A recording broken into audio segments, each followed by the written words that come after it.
Hey there, how you doing? Nice to see you. Are you ready for another unboxing video perhaps? Well, I hope so because this is the Eufy Cam 3, my friends, the latest and greatest version of Eufy's long line of security camera systems.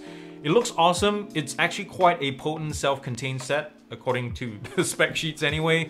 So let's open this up because I'm curious what's inside, and I'm gonna install it somewhere around my house and then set it up and get my early initial impressions on it. And as always, the full review is in the works, so stay tuned for that. So if you're ready, let's do this. Oh my, did you see? It's really severe on the camera. I've never noticed how bad it is. Oh my word. That's summertime for you. Looking at the front of the box here, some words pop up, right? There's wire-free, 4K Ultra HD, and then solar-powered. Dang! There's a solar panel right there. We'll check it out later. Bionic Mind AI. This is something Eufy has been doing for quite some time through the app, and it learns through the hub as well, where it recognizes between stranger and friendly through the app for humans, pets, as well as vehicles. That's pretty darn awesome. And because of the solar power, it can work pretty much all year round as long as there's enough sunlight to charge it at the internal battery. And there is a lot of tech for night vision and all that kind of stuff. We want to check it out. I want to compare this with my Wyze cameras as well further down the line and see how they compare. But this thing is looking pretty awesome. Let's open this up. So here's the blade, tear this open. This thing runs $550 by the way, and it is that price because this is top of the line, guys, and it has pretty much everything Eufy can throw at it. You got it here. I can't wait to install and test this out. So how do you open this? Oh, it's let's just slide out like this. Here we go. Come on, come on, come on. There's a lot of friction in the box. You're probably not seeing this. It's just sliding down from the bottom. Okay, let's do this. All right. Wow. Nice packaging too. So here are the cameras. You can see that. Man, that's awesome. So these cameras, let's peel this off and check this out. There's 4K, yes, 4K, 3840 by 2160. That's pretty awesome. F1.4 CMOS sensor with color night vision or infrared, your choice. And over the top, we see the integrated solar cell, and this is still pretty unique in the market, though it's not Eufy's first time doing it. They had it on the SoloCam S40, if I remember correctly. Man, this thing is built solid. It's really nice, got solid heft. Mounting point right there, sync button, and under this flap, my guess is the USB-C charging port. Down below is a speaker, and we got a whole bunch of IR sensors and all that for night vision. And if I remember correctly, also the operating temperature is -4 all the way to 122 degrees Fahrenheit. Perfect timing because Maine's winter is coming, so we'll see how low really this can go if it will operate below -4. I'm very curious and excited to. Motion spotlight, and this right here, guys, I hope the camera focuses because this is white or something, but come on, focus, there you go. This is the 3rd gen quad-core home base hub. For you who have owned the previous gen, this one improves on a few things, or especially one big thing is while the previous version has 16 gigs of storage, which this one has internally, it now supports external and internal drives, which means it's all self-contained. You can add on your storage and save all your videos there. The hub also has the AI-powered, as I mentioned earlier, AI-powered self-learning human recognition processor called Skynet. Just kidding. And also, this thing has the capability to add on other Eufy security devices, which is nice. Let's see what else is in the box. The second camera is here. Let's move this aside. This hub is much smaller than I was expecting. In the pictures, it looks pretty big. It has one USB port here, and then USB 2, and then also an Ethernet port. Wow, that's awesome. So I'm guessing these are all instruction manuals. The mounts are here. Let's move this aside a little bit so you can better see it. Instruction manuals, all the cables, and mounting hardware, screws, and all that such. Yes, mounting hardware.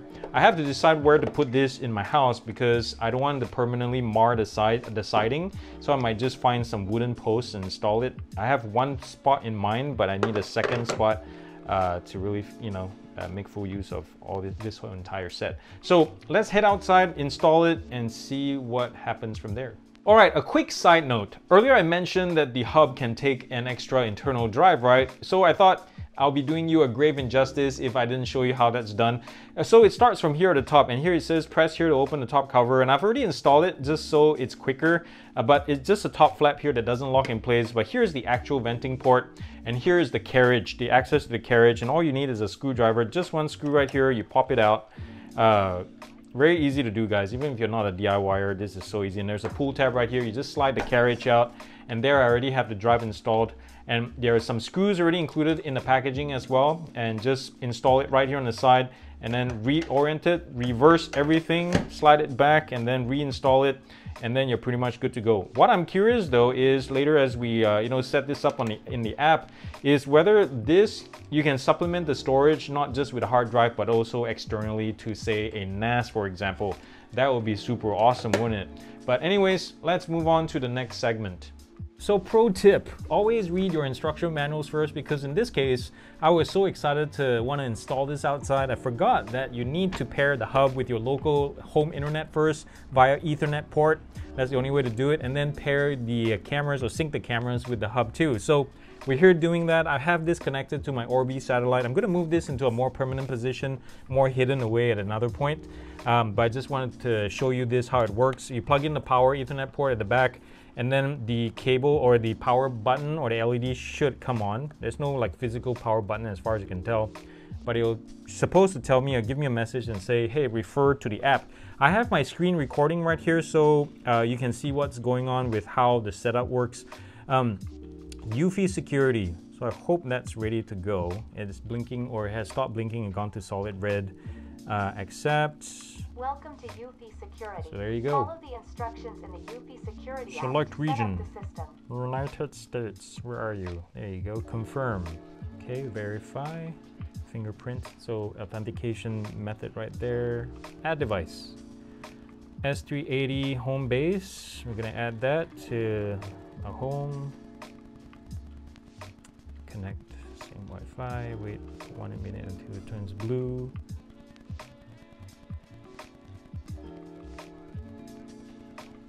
What QR code? Is there a code? Oh, right here.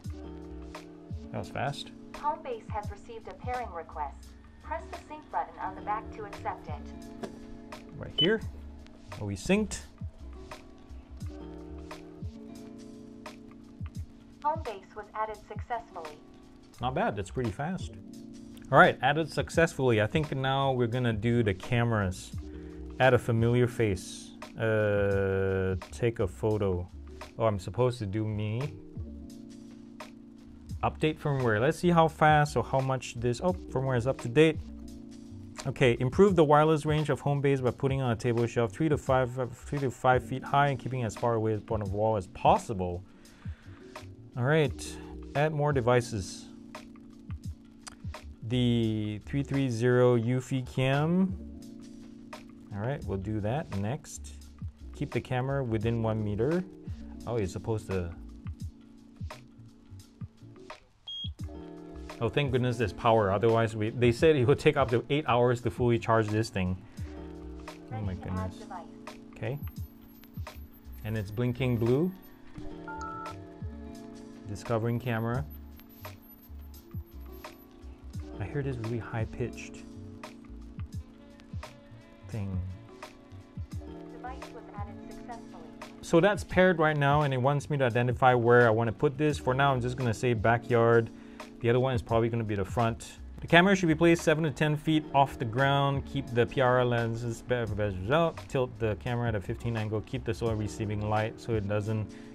I was reading the manual. It says don't put in the field of view of anything moving, like a tree right in front of you or constant cars. You don't want to give it a lot of false positives. Okay, so take the smartphone location. The current location is good to mount the camera.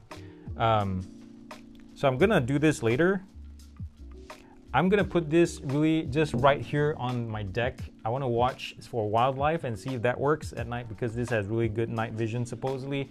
So I wanna check out what wildlife we have back here. It's gonna be close, but I'm gonna see once I move the hub downstairs whether the signal is still strong. It should be. It's direct line of sight and right in the middle of my house, so both cameras should have good signal. So the second camera has been added now, and I've noticed that you can also install these indoors, but my guess is you better have it close to a window or a source of light that is bright enough to charge this, or have it just plugged in constantly. But for now, I'm just gonna have these all outdoors. So let's get to installing the one in the backyard.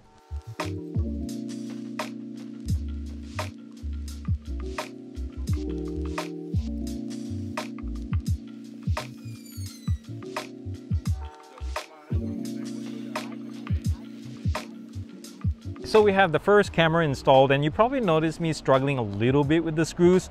So here's one thing I noticed. If you're planning to use a power tool, make sure your screw bit is long enough to clear the slots here, because it's angular like a conical shape, and it does clash with a short bit like mine. I don't have a long one, so I brought out a screwdriver, and that added maybe like 4 minutes to install time.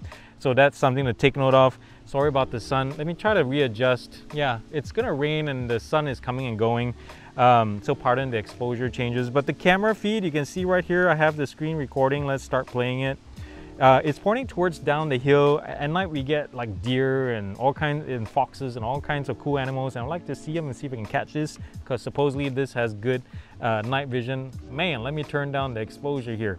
And one thing, if you notice too, on the preview, it is quite pixelated in it. It is 4 times. That's because I noticed if you go to video settings, the streaming quality is set to auto. If you force it to Ultra 4K, it should help with the quality when you go back to the preview. So now it's preparing the feed again, and let's zoom in. Oh yeah, much better. It is 8 times zoom. It does have a delay. That's the thing I worry about, as opposed to wired. Wired is pretty immediate, but we'll see how fast, how much of a delay. I noticed it's probably like 3 or 3.5 seconds delay of me doing something. I'll show you in a second what I mean. I brought out this other camera that I haven't installed, and we can show you, you can switch, you can compare the two. What's on live on this G85 and then on this camera, you can see the delay there. One thing you also probably noticed, if I go back to settings, look at the battery level. It is charging thanks to the sun right now. It is charging. That's so cool. And there we have exposure issues again. And I'm not sure you also noticed this. I accidentally left or turned on anti-theft detection. When I finally installed this on my last turn, it thought I was trying to steal it. The alarm went off, and so did the hub. And that shows it works. And that's how it is when someone is trying to steal it, or if it senses it's being moved, physically being moved or adjusted. It will sound both alarms until you go back in the app and force it off. There's a physical button too on the hub that you can do the same, just in case you're not close to your phone. I have the spotlight setting turned off, so obviously we don't scare any of the animals here. So there you have it. Audio settings, let's see what else we have here. Microphone on, audio recording, speaker, speaker volume. You can also check, test the motion detection sensitivity. You can have a test mode, and you can turn on the sensitivity from low to high as well, as you can see right here. I'm gonna leave it at default to see how well it does with animals. My guess, I probably have to bump it up. You know what? Since we're here, let me bump it up to maybe 5 and see what happens there. Let's see what else we have in the app. We have status, general status LED. Turn that off. I don't want to wake or scare any animals out here. Motion guide. Oh, I probably should check the motion guide later on to see what exactly, how sensitive I want it. But it's really up to you, right? At the end of the day, how you want to do it. Audio settings, notifications. If you want most efficient. Yep, okay. So that's pretty straightforward, and here you can hold to speak as well. Let me see if I can test it, and if you see, you can pick it up on this, and once it gets quiet in the background, I'll test it out. Testing, testing, 1, 2, 3. Testing, testing, 1, 2, 3. Test, test, test. Can you hear that? All right, and I'm about 3 feet away from it, so that's the volume. I'm guessing you can turn it up.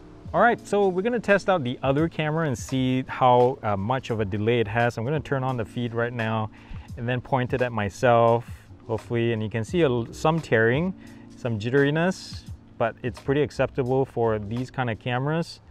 I'm not sure if it has to do with optimizing the location of the hub eventually or not, but as it is, I'm pretty close, pretty line of sight right here, and you have this. The picture is nice, I'll tell you what though, right? In it, it's awesome.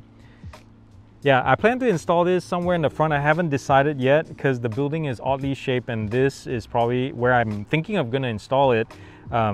it's probably going to get in the way of a tree, or the tree is going to get in the way, so I probably had to trim it first before I finalize the position.